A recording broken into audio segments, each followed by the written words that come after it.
नमस्कार साथियों, याद है जब हम छोटे थे तो बात बात में बहाने बनाते थे।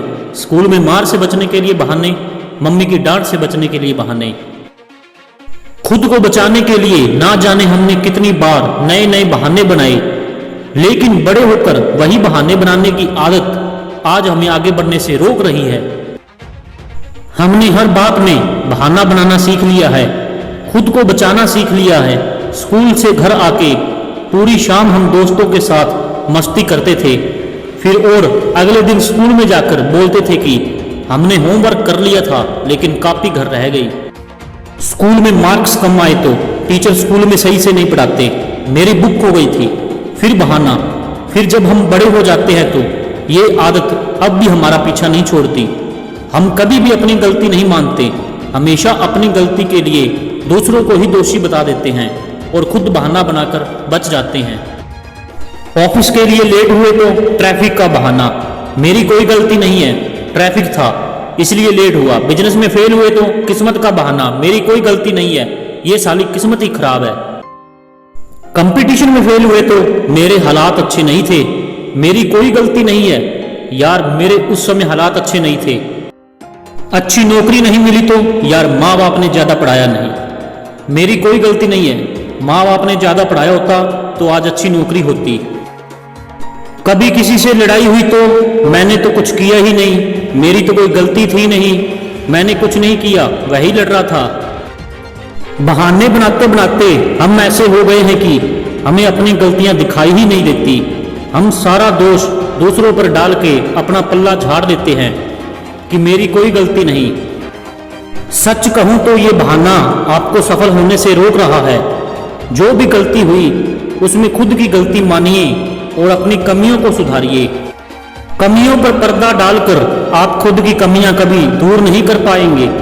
अपनी कमियों को दूर करना है तो खुद की गलती मानिए, तभी आप खुद में सुधार कर पाएंगे।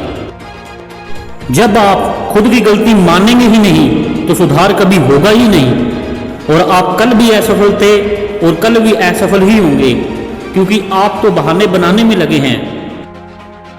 हालात, किस्मत या दूसरों को दोष मत दीजिए। कुछ ऐसे बहाने और उनके समाधान मैं आपको बताता हूं जो लोग अक्सर बनाते हैं। मेरे पास धन नहीं है। दोस्तों, इन्फोसिस के पूर्व चेयरमैन नारायण मूर्ति के पास भी धन नहीं था। उन्होंने अपनी पत्नी के गहने बेचे थे। मुझे बचपन से परिवार की जिम्मेदारी उठानी पड़ी। तो दोस्तों, लता मंगेशकर को भी बचपन से परिवार की जिम्मेदारी उठानी पड़ी थी। मैं गरीब घर से हूं। दोस्तों, पूर्व राष्ट्रपति अब्दुल कलाम भी गरीब घर से थे। मुझे उचित शिक्षा लेने का अवसर नहीं मिला। फोर्ड्स मोटर के मालिक हेनरी फोर्ड को भी उचित शिक्षा लेने का अवसर नहीं मिला था। मेरी उम्र बहुत ज्यादा है। दोस्तों, विश्व प्रसिद्ध केंटुकी फ्राइड चिकन के मालिक ने 60 साल की उम्र में पहला रेस्टोरेंट खोला था। मेरी लंबाई बहुत कम है। सचिन तेंदुलकर की भी लंबाई बहुत कम थी। मैं इतनी बार हार चुका हूं, अब हिम्मत नहीं। अब्राहम लिंकन भी 15 बार चुनाव हारने के बाद राष्ट्रपति बने थे। एक दुर्घटना में अपाहिज होने के बाद मेरी हिम्मत चली गई।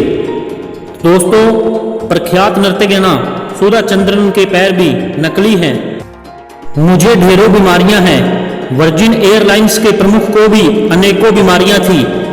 राष्ट्रपति रूजवेल्ट के दोनों पैर काम नहीं करते थे।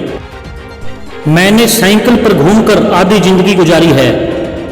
निरमा के करसन भाई पटेल ने भी साइकिल पर निरमा बेचकर आधी जिंदगी गुजारी थी। मैं एक छोटी सी नौकरी करता हूं, इससे क्या होगा। दोस्तों, धीरू भाई अंबानी भी छोटी सी नौकरी करते थे। अब कुछ लोग कहेंगे यह जरूरी नहीं कि जो प्रतिभा इन महानायकों में थी वह हम में भी हो। सहमत हूं आपकी बात से, लेकिन यह भी जरूरी नहीं कि जो प्रतिभा आपके अंदर है वह इन महानायकों में भी हो। दोस्तों, सफल होना है तो छोड़िए बहाने बनाना। अंत में मैं यही कहना चाहूंगा कि आज आप जहां भी हैं या कल जहां भी होंगे, इसके लिए आप किसी और को जिम्मेदार नहीं ठहरा सकते। इसलिए आज चुनाव कीजिए, सफलता और सपने चाहिए या खोखले बहाने। नजर को बदलो तो नजारे बदल जाते हैं, सोच को बदलो तो सितारे बदल जाते हैं। कश्तियां बदलने की जरूरत नहीं, दिशा को बदलो, किनारे खुद ब खुद बदल जाते हैं। धन्यवाद दोस्तों, मिलते हैं अगली वीडियो में।